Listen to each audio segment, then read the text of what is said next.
Millennium TV, bridging communities worldwide. We broadcast diverse international content from Europe, Asia, Africa, and now right here in the USA. Watch us via Roku on your smart TV. Submit your own content to 1530entertainmentllc@gmail.com. Download the Millennium TV app from the App Store to stream our shows anywhere, anytime. Millennium TV.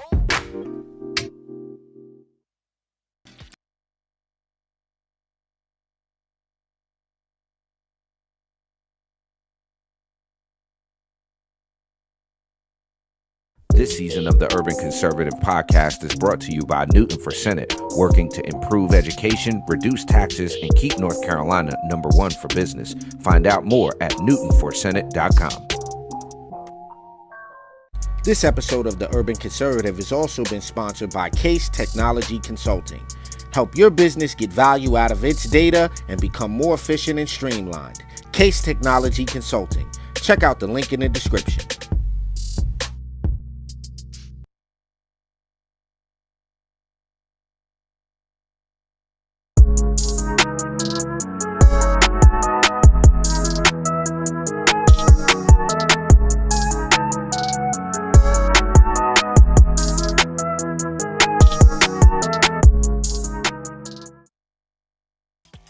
Top of the morning, ladies and gentlemen. Welcome to the best 30-minute morning show on the planet. I'm your host, Addul Ali. Hopefully you are having a wonderful morning and all is going good in your world. Today we've got an interesting show. It'll be a brief one, but it's going to be interesting. A couple of things we want to do. First and foremost, if you haven't done so already, please go over to tuconservative.com. Give us some love over there. Join the platform. It's only $10 to support what we do. That Hamilton plan will get you exclusive membership to the website, which gives you the news blog, that gives you access to a wonderfully curated news feed, and you get the heads up when we're going to do events in a city near you. You can also sponsor an episode of Top of the Morning or the Urban Conservative or Soulful Sundays, whichever one it is you want to sponsor. And you also get a handy dandy TUC mug. Big shouts out to all of our friends and our supporters across the country. Let us know where you're watching or listening from, if you're watching or listening live.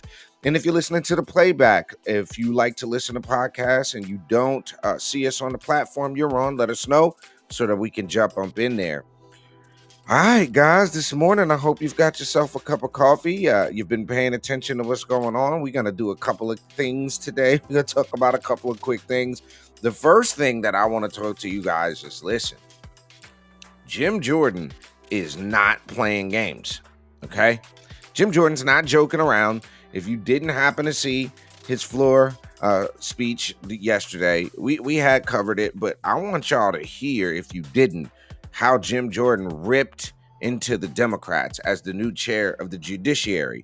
This in response to Democrats saying that this is a ploy, this setting up this subcommittee on the weaponization of government is a ploy. It's a political stunt. It's not really necessary. Well, I'm going to tell you, he let the Democrats have it. Y'all take a listen to this. Just listen to this. Chairman of the Judiciary Committee, Mr. Jordan of Ohio.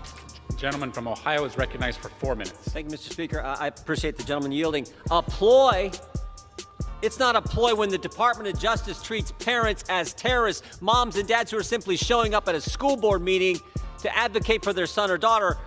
A ploy. It's not a ploy when the FBI pays Twitter $3 million. Not one, not two, $3 million to censor American citizens. It's not a ploy when the Department of Homeland Security tries to set up a disinformation governance board, because we all know that the Department of Homeland Security can tell what's good speech and what is bad speech, you got to be kidding me. I tell you what, dozens of whistleblowers who've come talk to Republican staff on the Judiciary Committee don't think this is a ploy. That's why they came to talk to us. They know how serious this is. The former Democrat chair of the Judiciary Committee is in the press today saying we're going to fight this tooth and nail. This is political. But meanwhile, the former Democrat chair of the Intelligence Committee pressured Twitter to censor a journalist. You've got to be kidding me. This is the most important. This is about the First Amendment, something you guys used to care about. And I'd actually hoped we could get bipartisan agreement on protecting the First Amendment, the 5 rights we enjoy as Americans under the First Amendment. Your right to practice your faith, your right to assemble, right to petition the government, freedom of press, freedom of speech. Every single one's been attacked in the last 2 years. Government was telling people they couldn't go to church just a few years ago. Your right to assemble, your right to petition the government. The Democrats kept the Capitol closed. You couldn't, as a citizen, couldn't come to your Capitol that you pay for to address your member of Congress, to redress your grievances because Nancy Pelosi wouldn't let you in. Freedom of the press, I just told you what the head of the Intel Committee tried to do to a journalist. The most important right we have, though, is your right to talk. Because if you can't talk, you can't practice your faith, you can't share your faith, you can't petition your government. The right to speak is the most important, and that's what they're going after. And that's why we've had dozens of whistleblowers come talk to us. We want to focus on that because we want it all to stop. We want the double standard to stop.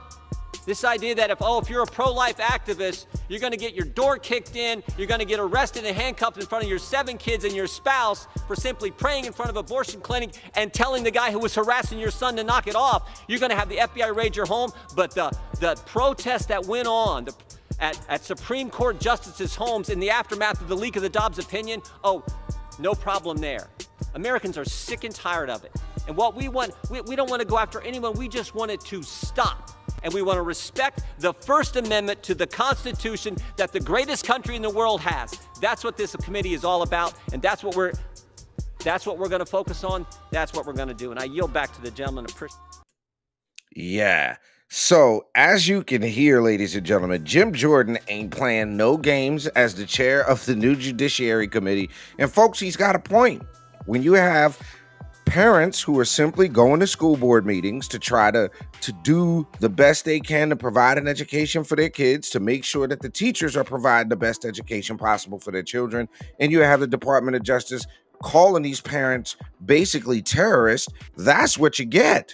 That's exactly what you should get. So good on Jim Jordan, the chair of the Judiciary Committee, for taking it to the Democrats and letting them know that Republicans ain't going to be playing no games with this Congress. We're going to take a real quick break, and we're going to be right back. We're going to talk a little bit about this before we get into the George Santos thing. We're going to talk a little bit about Biden because your man Biden is clearly slipping. We'll be right back.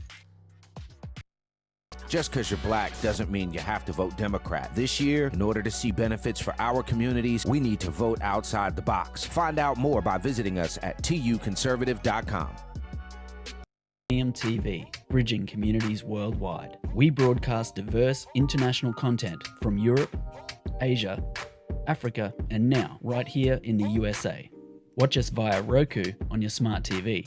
Submit your own content to 1530entertainmentllc@gmail.com. Download the Millennium TV app from the App Store to stream our shows anywhere, anytime. Millennium TV. Welcome back to Top of the Morning, the best 30-minute morning talk show on the planet. I'm your host, Addul Ali. Thanks for checking us live on Facebook, Instagram, and YouTube. If you haven't subscribed to the YouTube channel, please go look us up, TUC Twins, on YouTube.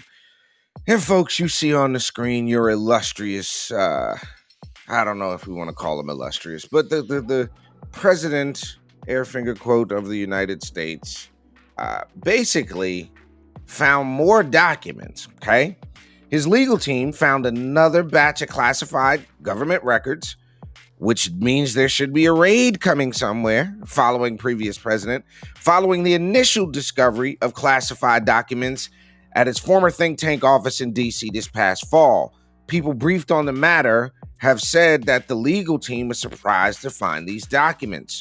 Searches took place after his lawyers found the initial classified documents in early November.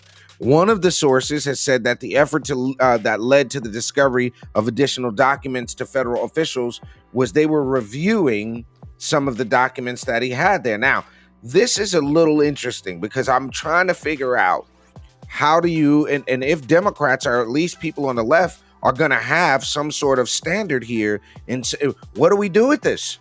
I mean, he wasn't the president when he had the documents. I don't think the vice president has the power to declassify documents like the president has. He wasn't the president. So we should have a raid of his home coming soon. Just following what they did to Trump. Merrick Garland, if you're listening to the show, any of the leftist people on the left, we should be raiding President Joe Biden's home at any given moment to make sure that this guy doesn't have any more illegal documents. It's a matter of national security, I thought. It's a matter of making sure the country is safe. And clearly, if it was good for Trump, if it was good enough for Trump to get his home raided over classified documents, we should be raiding the home of Joe Biden. Now, I'm guaranteeing you this, folks. I'm willing to bet the bank on this. It ain't never gonna happen. Okay, you know the standard that the left has: do as I say, not as I do thing. That is the standard that the left is so used to, and it's despicable, quite frankly.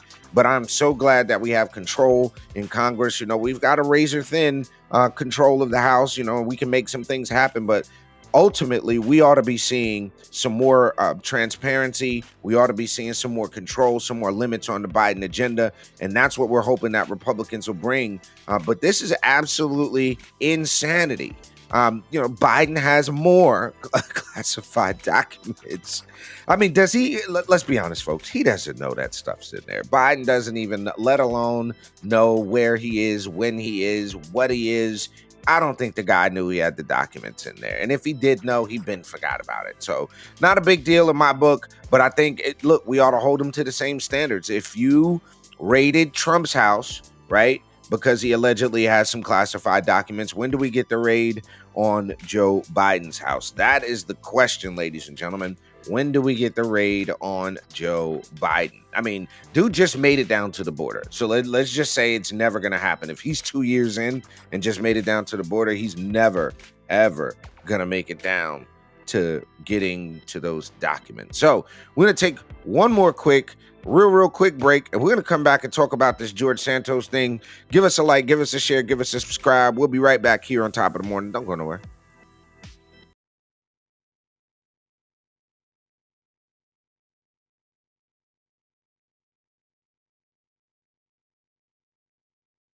This season of the Urban Conservative Podcast is brought to you by Newton for Senate, working to improve education, reduce taxes, and keep North Carolina #1 for business. Find out more at newtonforsenate.com. This episode of the Urban Conservative has also been sponsored by Case Technology Consulting. Help your business get value out of its data and become more efficient and streamlined. Case Technology Consulting. Check out the link in the description.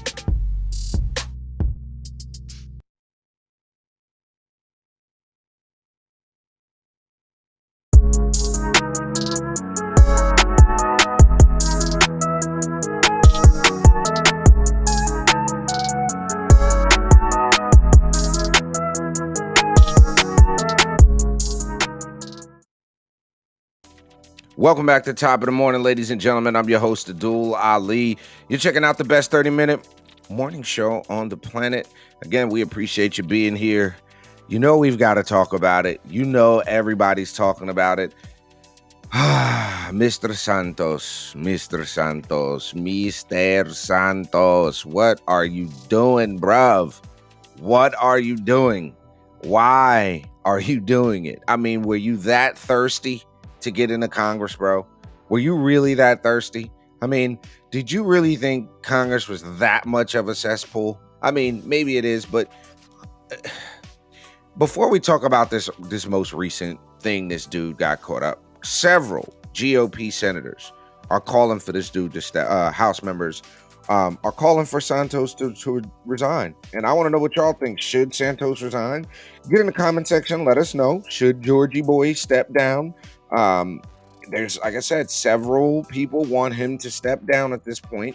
I mean, look, it's starting to look like he's getting pressure from the Nassau GOP. He's getting pressure from the Suffolk GOP. 4 House members have called for his, sitting House reps are calling for him to step it on down. Okay. The Nassau GOP has called for him. He's refusing to do it. Right. And look, let's just deal with this real quick. What lies has this dude told? Okay. Let's just deal with this real fast. First thing he did was he lied about where he went to high school. His parents immigrated from Brazil, said he attended the Horace Mann School in the Bronx during his first years of high school, but had to leave the prestigious academy in his senior year because my parents fell on hard times, which was something that would later become known as the Depression of '08, end quote. But a spokesman for the school told news reporters in December there was no evidence of him attending Horace Mann. He later obtained a high school equivalency diploma. Boy got him a GED. Ain't nothing wrong with a GED, but you ain't go to that school. Then he lied about where he went to college, claimed he had a degree in economics and finance from Baruch in 2010, which suggests he would have made it through a 4-year program in just 2 years if he actually graduated from high school in '08. But Baruch representatives told, and this was reported to the Times, there was no record of Santos being in the class in 2010, nor is there a record of Santos being a star on the Baruch volleyball team, as he claimed to Nassau GOP chair Joseph Cairo. A biography of Santos on the National Republican Congressional Committee website states that Santos also spent time at NYU, claiming NYU would not corroborate, a claim that they would not corroborate, and later he told the New York Post that he didn't graduate from any institution of higher learning. Dang it, bro. Then he said he worked on Wall Street. His campaign bio stated that he worked at Goldman Sachs and Citigroup, but representatives for both companies told the Times that no record of his employment, and those weren't that hard to figure out. He said he worked at the real estate wing in the 2010s, though the bank sold off its asset management operations while he was in high school. Dang, bro. Wow. Then he lied about his money. He first ran in 2020, filed a disclosure showing a salary of $55,000 working as a vice president at business development company called Linkbridge Investors. And this is where Santos said he introduced investors to hedge fund managers. Soon after that failed to run, he started working for a Florida investment firm called Harbor City Capital, which was accused in April of 2021 by the Securities and Exchange Commission of being a Ponzi scheme and stealing $17 million. Wow. From their investors. The company assets are currently in mediation with an independent receiver appointed to manage them. Santos wasn't accused of any wrongdoing by authorities, and the next month he incorporated his own company called DeVolder. And with in an interview in Singapore, he said he helped rich people buy the expensive toys they wanted. If a client wanted to sell a plane or a boat, he would go look at that within my Rolodex and be like, hey, are you looking for a plane? Are you looking for a boat? I just put feelers out there. Within 6 months, he claimed to have landed a couple of $1 million contracts.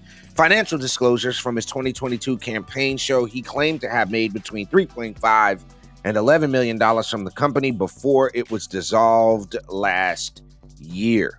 Now, I don't think everybody's buying the story that he earned his money as he did. The New York Times notes that DeVolder had no public website, no LinkedIn page, and on his campaign finance disclosure, he didn't list any clients.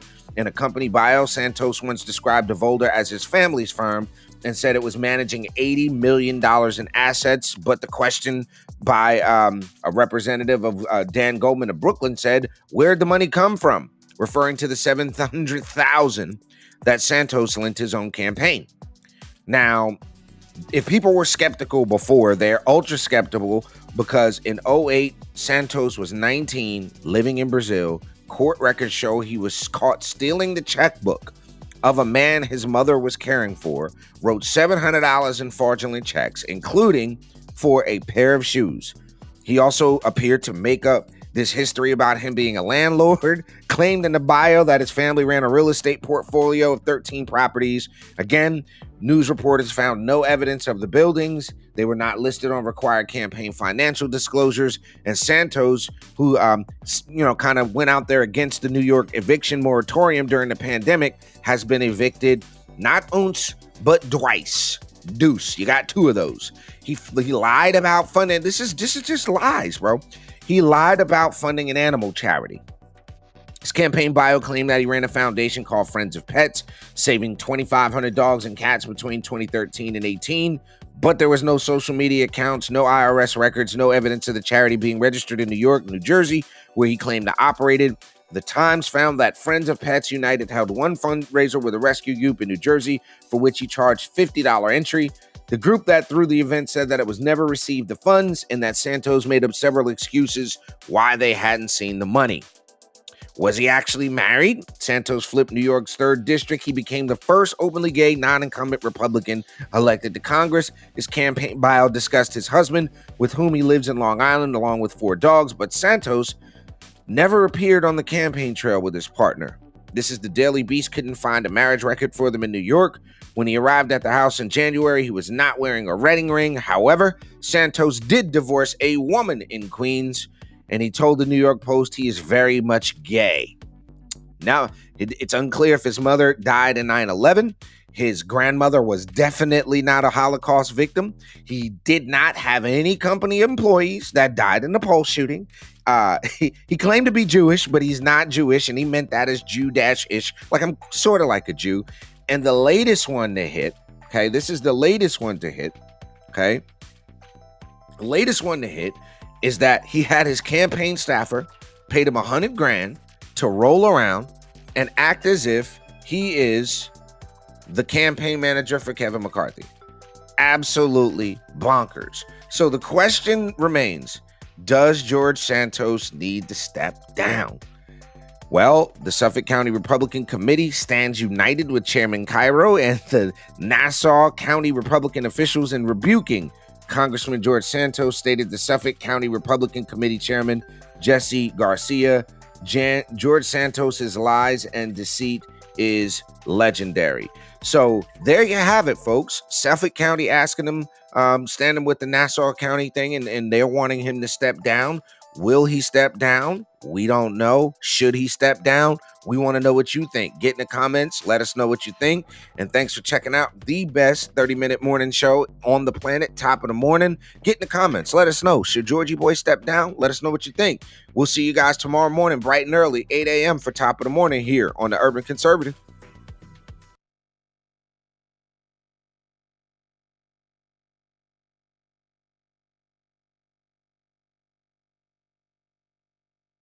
This season of the Urban Conservative podcast is brought to you by Newton for Senate, working to improve education, reduce taxes, and keep North Carolina #1 for business. Find out more at newtonforsenate.com.